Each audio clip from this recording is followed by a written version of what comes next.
여러분 안녕하십니까? 오늘은 광대 수술 후에 벌써 2달이 됐는데 2달이면 이미 광대 수술로서는 거의 안정화가 되어가는 시기입니다. 왜냐하면 아무리 늦어도 3달이면은 광대뼈는 거의 다 붓게 되기 때문에 그렇습니다. 그런데 이제 2달 정도 됐는데 이분이 이제 옆으로 잠을 잤는데 좀 아무래도 좀 잠을 주무시다 보니까 바닥이 조금 딱딱한 데다 기대고 주무셨나 봐요. 그래서 자고 일어나서 보니까 얼굴 한쪽이 납작하게 돼버렸다. 쉽게 말하면 얼굴이 이렇게 측면이 납작하게 된 거죠. 그래서 이거를 그대로 두고 살기는 너무 힘들다. 또 이런 얼굴형으로는 지내기가 너무 힘들 것 같은데 재수술이 가능할 것인가. 그러면서 옆으로 잤던 것을 굉장히 후회스럽다고 이렇게 말씀하시는 분이 계셨는데, 실제로 수술 상태를 제가 검사해서 보니까 이거는 환자가 옆으로 자서 그런 그 얼굴 측면이 납작하게 광대뼈가 들어가 버린 것이 아니라 처음 수술 상태가 그렇게 납작하게 되는 그런 원인이 될 수밖에 없는 수술이었다는 것을 엑스레이에서 볼 수가 있었습니다. 그러면 그 엑스레이를 보면서 제가 설명을 드리도록 하겠습니다. 광대 수술한 이후에 환자가 얘기하는 그 얼굴 측면이 납작해졌다고 하는 그쪽을 사진을 찍어서 봤더니, 이거는 환자가 옆으로 잠을 자서 거기에 납작해진 게 아니라 옆에 측면이 관자에서 턱 방향으로 이렇게 납작하게 변할 수밖에 없는 수술이 되었구나라는 것을 알 수가 있었습니다.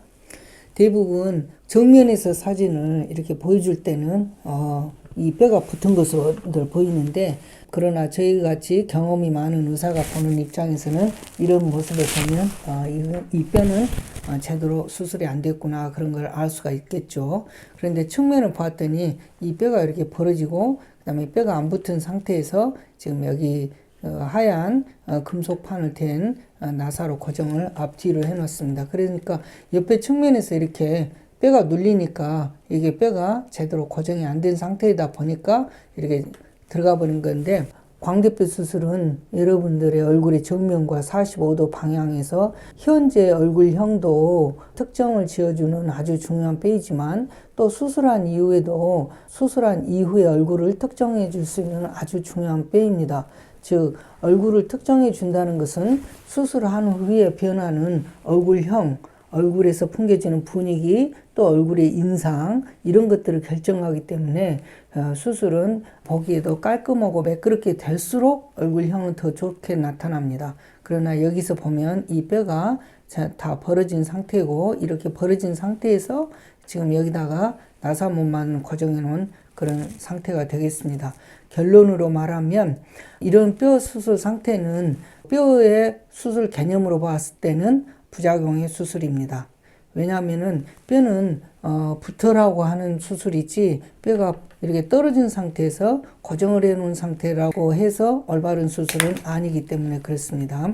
그러면 올바른 광대 수술의 경우는 어떻겠느냐, 여기를 여러분들 잘 유심히 보시면 자르는 방향이, 이걸 시계바늘로 마른다면 2시 방향이 되겠죠. 2시나 3시를 지금 향해서 가는 2시 방향이 되겠고, 그 다음에 여기가 벌어져 있죠. 이런 방향으로 수술해 놓으면은 정면에서도 별로 효과가 없을 뿐더러 측면이 납작해질 수 있는 수술입니다. 그러면 다음에 올바른 수술 상태를 보시면, 여기서 보면 여기는 아까는 이렇게 2시 방향에서 잘라놓은 수술이었다 하면 여기는 1시 방향으로 잘라놓은 수술이 되겠습니다. 그 다음에 이 뼈가 귀 앞에서 앞에 쪽으로 봤을 때 되게 이 광대뼈는 이쪽 측면에서 보니까 이게 단면을 보니까 납작한 것처럼 보이지만, 실제로 아랫방향에서 이렇게 보면 이 광대 뒤에서 앞에 쪽으로는 곡선형이기 때문에 아치입니다. 결론적으로 말하면 뒤에서 앞에 쪽으로 아치형으로 이렇게 곡선형으로 모아진 수술 상태라는 걸 알 수 있고,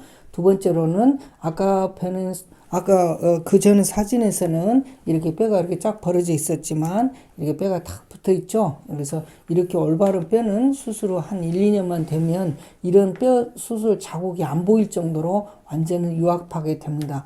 물론 정면에서도 올바로 잘 붙어 있는 것을 볼 수 있습니다. 그런데 항상 광대 수술을 한 이후에 수술 상태를 볼 때는 정면보다도 더 중요한 것은 수술 방향에서 봐야 된다. 즉 말해서 손가락이 이렇게 벌려져 있을 때는 벌어진 걸 알 수 있지만 이런 각도에서 이쪽에서 손가락을 보게 되면 이쪽이 이렇게 벌어진 것이 잘 안 보이는 것과 같습니다. 그래서 광대뼈 수술이 얼마나 중요하느냐, 이 수술 상태가 매끄럽고 입체감 있게 가능하면 이쪽 앞으로 잘라주는 게 좋겠죠. 이렇게 2시 방향으로 자른 것보다는 이런 방향으로 이렇게 잘라주는 게 좋겠죠. 이렇게 입체감 있게 수술이 되었을 때 훨씬 더 얼굴형이 달걀형을 지향한다는 수술이 되기 때문에 훨씬 더 얼굴형이 보기가 좋아지는데, 그 느낌은 어떤 표현으로 일반적으로 말하느냐. 1번, 일상생활에서는 수술 이전보다 야구 모자, 선글라스를 꼈을 때 훨씬 더 잘 어울린다라는 표현이 가장 먼저 나오겠고요. 두 번째로는 주변 사람들이 봤을 때 나의 인상에 대해서 얼굴의 분위기가 많이 달라 보인다, 또는 얼굴의 인상이 좋아 보일 정도로 달라 보인다. 전체적으로는 얼굴이 약간 품이 있어 보이는 고급스러운 느낌을 갖는 얼굴에 이렇게 분위기를 보여준다. 이런 것들이 가장 큰 장점이라고 할 수 있겠습니다. 따라서 광대 수술은 굉장히 중요한 수술이기 때문에 여러분들께서 현재 나타나는 나의 얼굴형에 조금이라도 불만이 있다면 반드시 CT를 찍어보시기 바랍니다. CT를 찍을 때는 저는 항상 권하는 게 지금 현재 이쪽 CT하고 이쪽 CT를 보면 차이가 많을 겁니다. 여기는 성형외과나 치과 같은 개인 성형외과에서 촬영한 CT고, 여기는 영상의학과 전문병원에서 촬영한 사진인데 훨씬 더 수술의 해상도라든가 또 투영도가 굉장히 깔끔한 것을 알 수가 있겠죠. 그래서 이런 깔끔한 사진을 가지고 수술의 결과를 판단하는 것이 중요하겠습니다. 오늘은 광대뼈 수술을 한 환자에 있어서 옆으로 잠을 잤더니 옆에가 꺼져버렸다, 납작하게 주저앉아 버렸다는 환자 불만 사례를 가지고 정상적인 수술과 잘못된 수술을 비교하는 자료로서 설명을 드렸습니다. 항상 눈에 보이지 않는 뼈는 바깥 얼굴을 보고 현재 얼굴을 보고 판단하는 것이 아니라 수술 상태인 뼈를 보고 판단해야 되는데, 그 뼈를 볼 수 있는 길은 CT나 엑스레이밖에 없습니다. 왜? 이 CT나 엑스레이의 뼈의 모양과 상태로 점점 얼굴형이 변하게 됩니다. 처음에는 부어 있으니까 잘 드러나 보이지 않고, 조금 더 지나면 수술 상처 부위가 좀 더 단단하고 굳어 있기 때문에 뼈 수술 상태가 드러나 보이지 않지만, 이런 것들이 점점 풀어져서 원래의 조직 근육 상태로 돌아가면서 점차 뼈의 수술 상태 모양 그대로 얼굴에 드러나기 때문에 수술의 결과는 바로 수술 후 한 달째 나타나는 것이 아니라 3달, 6달, 9달 이렇게 갈수록, 아까 말씀드린 대로 이런 수술에서는 점점 얼굴이 이상하게 드러나 보일 것이고, 이런 수술에서는 얼굴형이 점점 좋아지기 때문에 결론은 이런 수술에서는 괜히 수술했다, 또 수술한 걸 후회한다 이렇게 말하게 되고, 이런 수술에서는 자신감이 점점 생긴다 이런 얘기를 하게 됩니다. 감사합니다.